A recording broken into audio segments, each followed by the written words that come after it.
Hello, everybody. This is Michelle with The Country Note, and I'm here with our special guest, Adam Warner, with a heart full of service, boots planted in tradition, and a voice that echoes the soul of small town America. I am so excited to have him here with us today.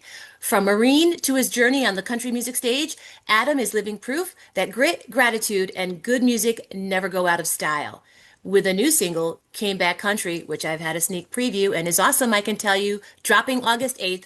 Adam is here with us for a lightning round of fast tracks, where heart meets hustle in 5 questions or less. Welcome, Adam. Hey, thank you so much for having me. I appreciate you guys making time. Of course, this is fun for me.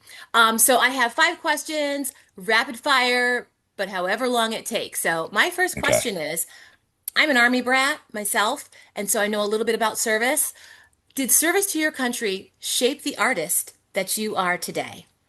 Absolutely. I've been asked this question a bunch, and I'm glad people do because I tell you, you said it in the beginning. Grit is a big thing. Um, Mental toughness is another. So you can't get into this industry if without that because you're going to hear no way more than you hear yes. And yeah, you have to have the grit, you have to have the mental toughness to be able to say, this is what I'm supposed to do, this is why I'm here, and this one no doesn't define the rest of my career. And you got to keep pushing forward. And the other thing too is just the discipline that the military brings to the table also goes with the discipline of, music, developing your show, rehearsals, songwriting. None of this stuff comes overnight. It's definitely, I always consider it always a learning process, regardless of how long you've been doing it. You can always perfect your show and make it better. Same with songwriting. So the discipline to stay in it and do those things, like I give a lot of the credit to my manager, Bill, because there was many rehearsals where we did not have a show that week, but we were still in there for 4 or 5 hours going through, the show and trying to make it tighter. And I'm like, what are we doing? We're not even playing this weekend. But thanks because of that, now, I've said it 100 times. I would put my band against any A-list artist band in country music because that's how confident I am. And that's how much time we've put into it. I mean, 9.5 years of grinding and playing shows and rehearsals. We're really tight and they're very talented and I'm blessed to have those guys as a part of my team. That's awesome. Well, I've heard, and you guys rock, and you can tell when Thank a you. when a band is just like in sync and together and enjoy being together, and Hmm. that's what. So my love is if I could just go to concerts and that be my job. That's not my job, but if that was my job, like that's what I enjoy about that. That's For what brings sure. it alive, and the crowd loves that. So thanks for sharing that. That's the exact same thing that the festival organizer for Barefoot said. Like, there's going to be a lot of no's, right? But you know what he Yeah. said, and I think this is great advice. Their no's, Right. their loss. Right. And so this is Yeah. what has gotten you here today. So I'm so grateful for that. That's awesome.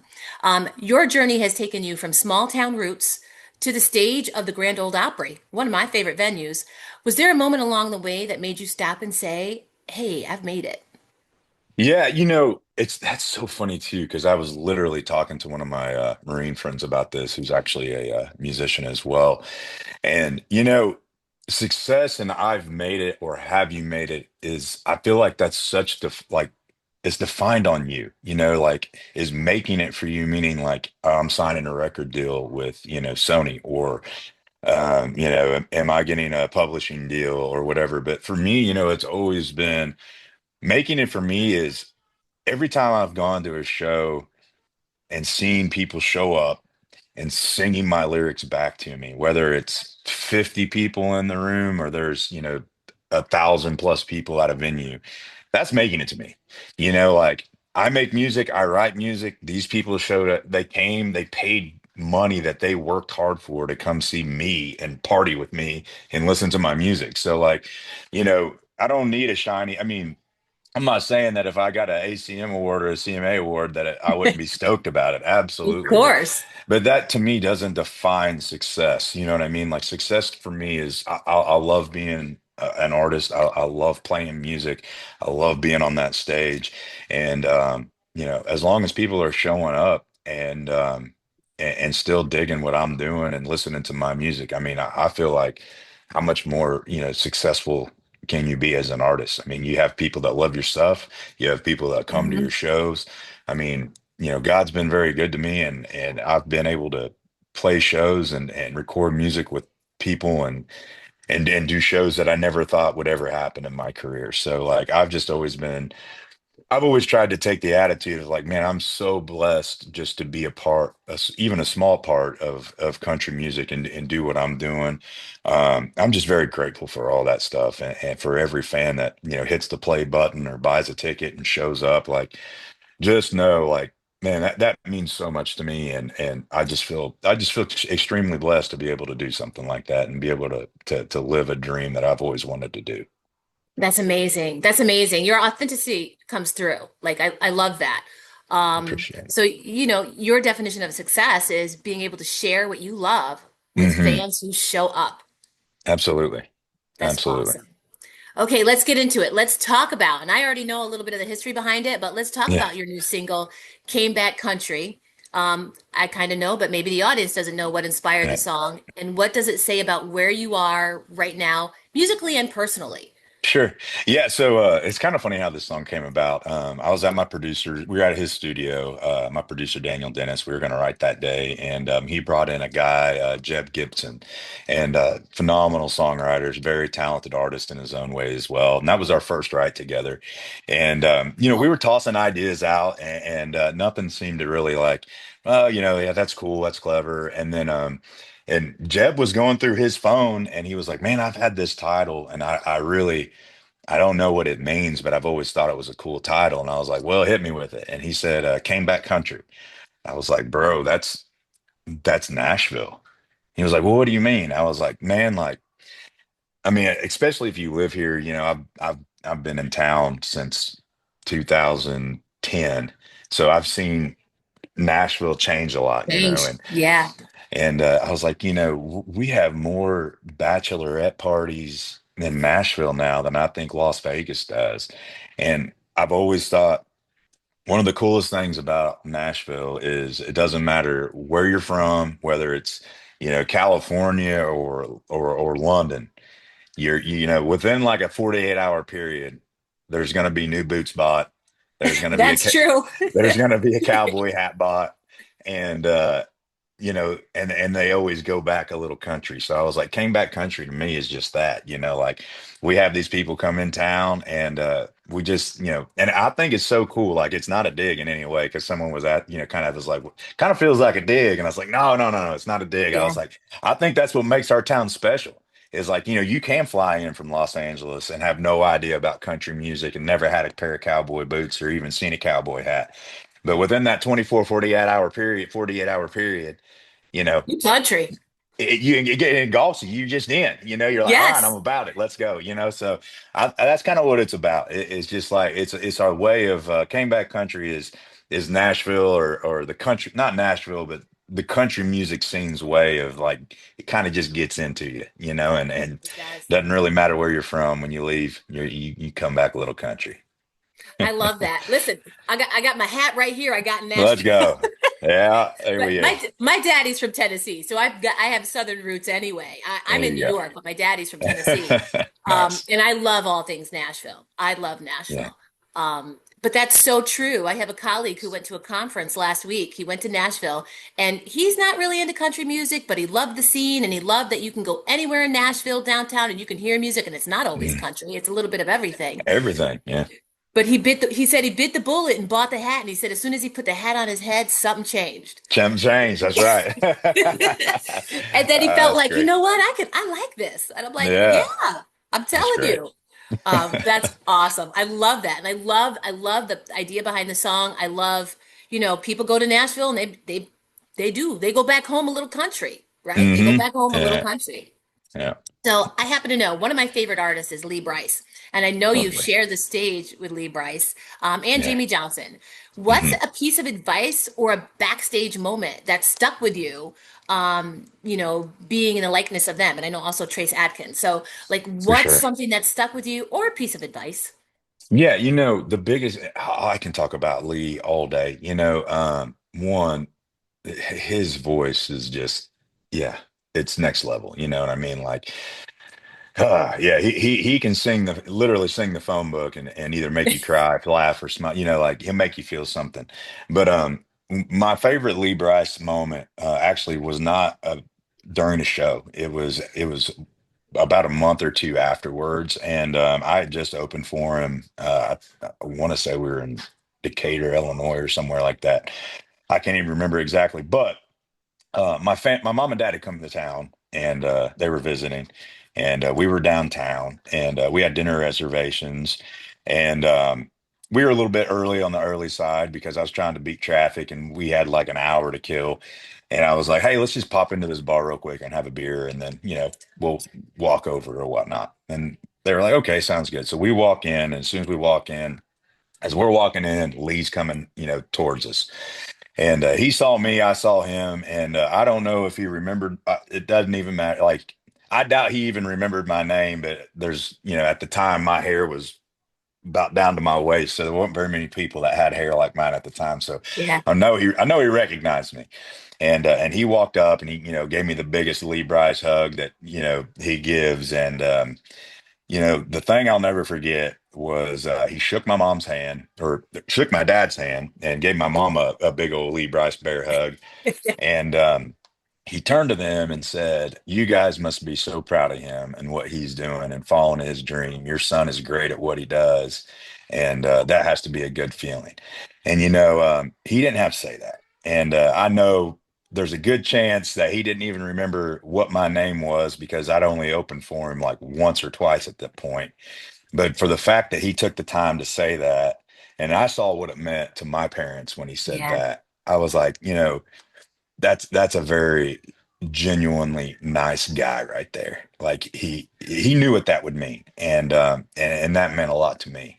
So Lee's a top-notch guy, and that's something I'll never forget as far as what that meant to for my parents to hear somebody like that say that. Of course, my mom, like, she freaked out. She was like, "That's Lee Brice," and my dad's like, "No, who's that? Who's that?"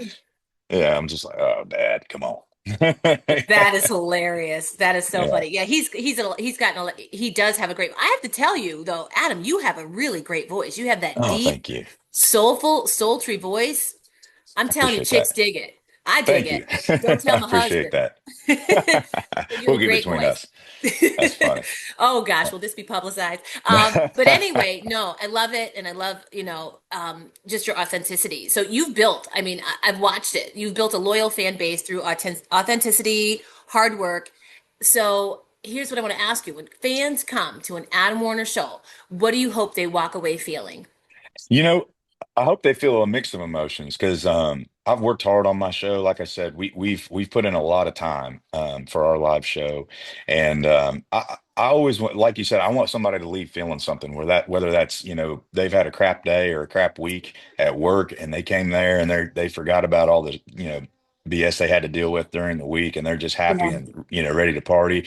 Or if it's a more sentimental song, like I wrote a song about my grandfather after he passed, and that was kind of like my way of getting my emotions out Yeah. about how I felt about him, and I'm sure unfortunately losing people is a part of life. So if I can help somebody get through a rough patch or feel something that way as well, like I feel like I'm doing my job as an artist or a songwriter. But more than anything, just show wise, yeah, I just want people to come and have fun. Like that's what Yeah. I'm about. That's when I'm having the most fun, is when I'm on stage, and if I'm having that much fun, I'm hoping they are too. So it's just I always just say it's an Adam Warner party. Let's Yeah. forget about the worries, and whether it's a cold water or a cold beer, we're gonna have a good time. Amen, brother. Listen, Yeah. my husband picks on me because you mentioned beer. I never drank beer before I started listening to country music, and country music is kind of new for us during the pandemic. Like we Hmm. both grew up with country music in the household, and we were just so like resistant to it. Hmm. His dad was in a band, so he listened to country all the time. My grandma would play Willie Nelson and Kenny Rogers on No, Sundays, I love cleaning the it. house, and I grew up with my grandmother. So I was resistant to it. And then something happened. The pandemic, people were, scrambling for things to do, trying new things, home. So we started listening to country music, and we've been hooked ever since. We've been going to shows since 2021 when everything opened It's back up. great. So we love it. And I love that it's become popular. And there's, a lot of people pick on Morgan Wallen just released a song with Rick Ross and I don't know who else, Lil Lil Wayne. Wayne. Yeah, And yeah. people like, what? What is this? And I thought, well, you know what? That's a whole new group of people that may listen Exactly. to country now. Call them pop, Yeah. call them whatever you want. Because I like Right. Morgan Wallen, but I like a wide range of artists now.